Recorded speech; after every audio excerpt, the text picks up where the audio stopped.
Joining us now, brought to you by AA Best Bail Bonds, joining us now on the program is the head coach of the Dallas Cowboys, well rested after a week off. Coach Brian Schottenheimer on the program. Good morning, Coach.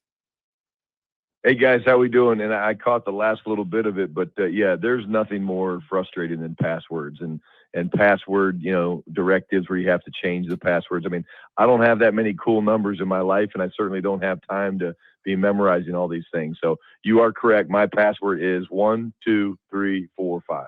Okay, that's a good one to have. But our stupid work won't let you do that as a password. It's like, oh, you can't use that. You idiots. You can't. Yeah, you got to. Yeah, we're different here with the Cowboys. That works perfectly fine. Oh, you got to keep it kissed. We got it, Coach. Keep it simple. Keep it simple, boys.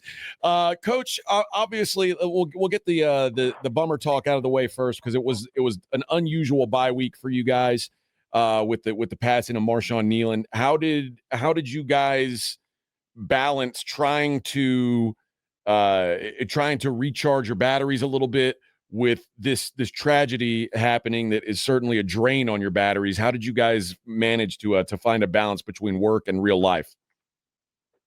Yeah, well, I appreciate you asking, number one. And, we certainly, we're not ready to get the tragic news of Marshawn passing. And, it's been a process. It's been a kind of a one day at a time deal where you just try to, okay, sun's going to come up tomorrow. What's it look like? And, I've told the team through, all the people that we've talked to, we don't move on, but we do move forward. And so yesterday was a big step for us because, we were kind of back into, meetings and game planning and practicing. And, I just want to, shout out our players and, just their strength, their inner strength and their support for one another has been incredible. Practice yesterday I thought was very good. The energy was very good. And let's be honest, guys, the best way for us to honor Marshawn is the way we play on the field and win games. We're certainly going to, do our part to, take care of Catalina, his girlfriend, and Marshawn's family. And that's a big part of what, our guys that matters to them, as it should. But the honoring of Marshawn will be with the way we play the game. Coach, when you become a head coach and take over the mantle of this, in the handbook that you're never given, you're just kind of lore given and not what you've watched. This part of it is something absolutely unexpected, but something that every head coach has gone through. And I've seen it go two ways. This unification, this fellowship that you had can bring a team together and you can do things you didn't think possible, or that pain, that void just kind of overwhelms a team. And there's really no way to get through it. And then you add in the bye week and then the inclusion of new players and new dudes that you kind of got to get back healthy and new guys that are learning the playbook. I'm just prefacing this knowing the kind of week that you've had. Now, as you get back to work, and I know everybody's kind of numb, how do you get new guys like your Big Quinn and guys that are getting healthy inculcated? And how do you know when they're ready to play?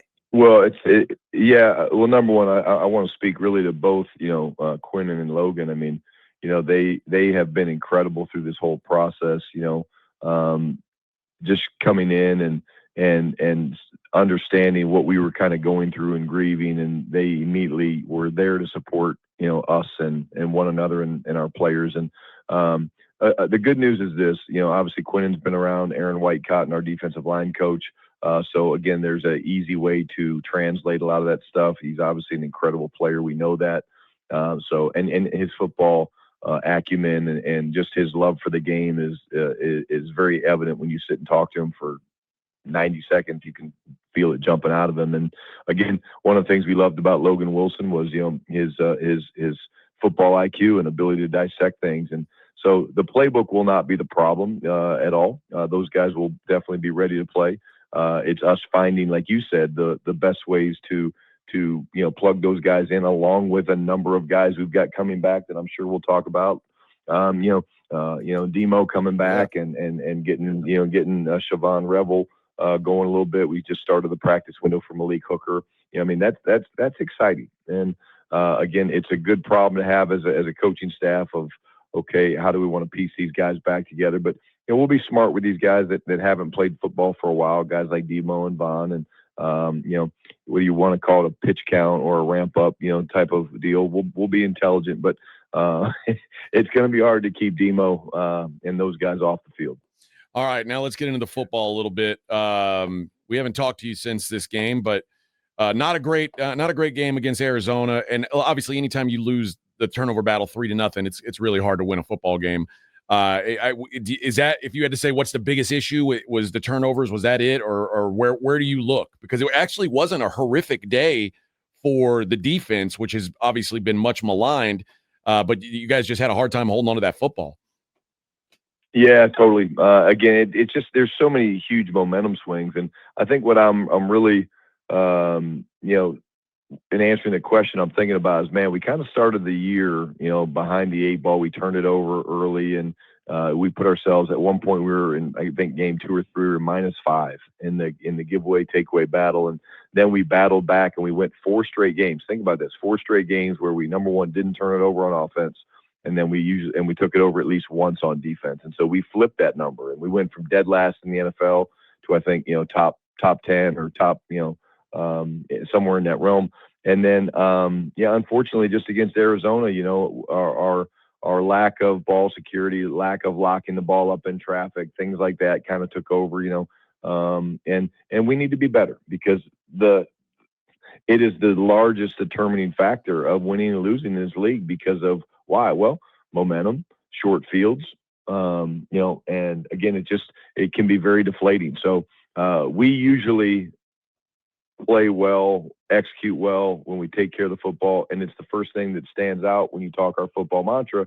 It's win the turnover battle, and quite honestly, that's kind of where we find ourselves right now, and why that game kind of got away from us. So looking at the Raiders, when you woke up and did your first scouting report, what's the first thing you looked at that you had to stop? Well, I think, you see the first thing would be Max Crosby. I mean, the guy's an incredible player. I know he's a local player. He's an incredible talent. His motor is unmatched in the National Football League, in my opinion. He literally, we were talking about, well, yeah, when he comes out, maybe we can do this or maybe we can do that. And it's like, he doesn't come out. Okay, cool. That's very unusual, by the way. I mean, this guy's playtime is over like 92 or 93%. And he's just an elite player and very disruptive, both run and pass. So that's one. And then again, I do think on offense, they really want to run the football, and they want, they drafted Ashton Genty high for a reason. And we all know the talent of him. And the quarterback is a guy I'm very familiar with, Geno Smith. We were together in Seattle, one of my favorite people in the world, and truly one of the most pure passers.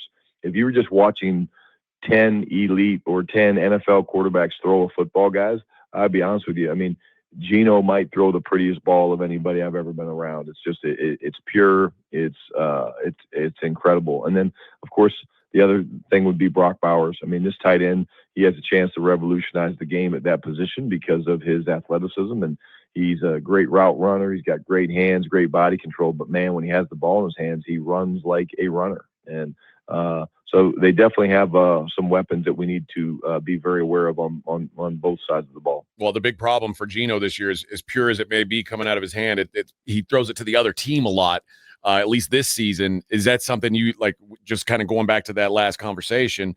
You guys, are your corners, your safeties going to be trying to take away the ball? Like, hey, man, go after this thing. Maybe take some chances that you wouldn't otherwise take, because it seems like the Raiders offensively, they haven't been a big play offense. So they haven't been like, putting up huge numbers. So maybe a team like that, you can take more risks against trying to get those big plays on your side.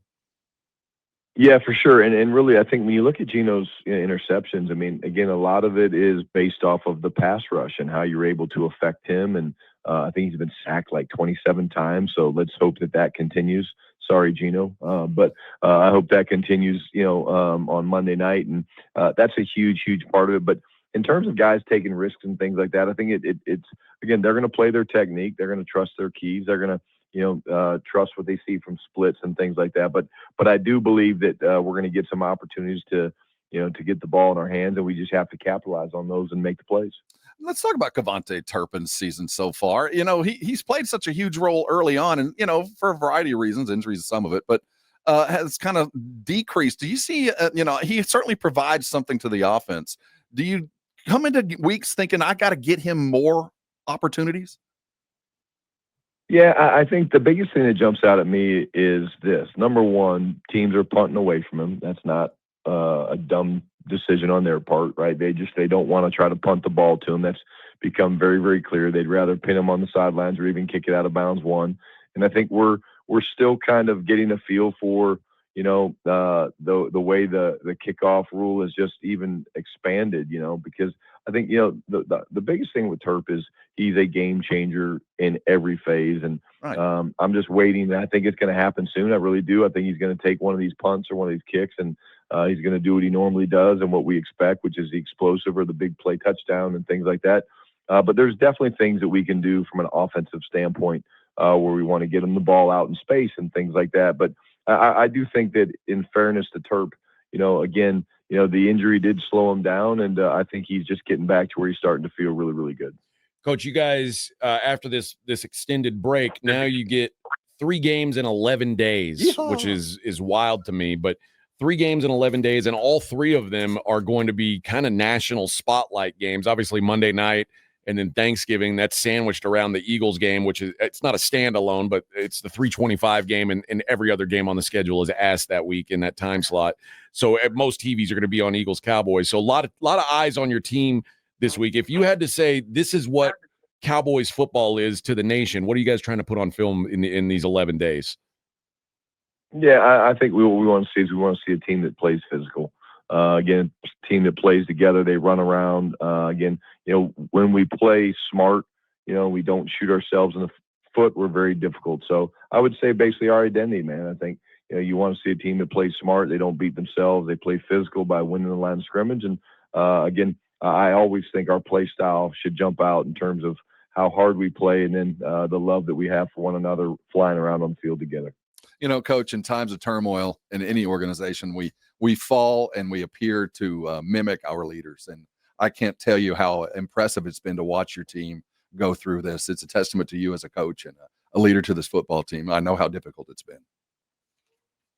Well, I appreciate that, and that really does mean the world to me. And again, I can't thank really the National Football League, the Cowboys community, the fans, people that have reached out. I mean, it's just it does uplift your spirit, and again, those words are very, very powerful for us. And again, like I said, we feel it. We're hurting. We haven't moved on, but we are moving forward. And yesterday was a great first step, and I expect the same thing from our guys today. All right, Coach. Toughest question yet.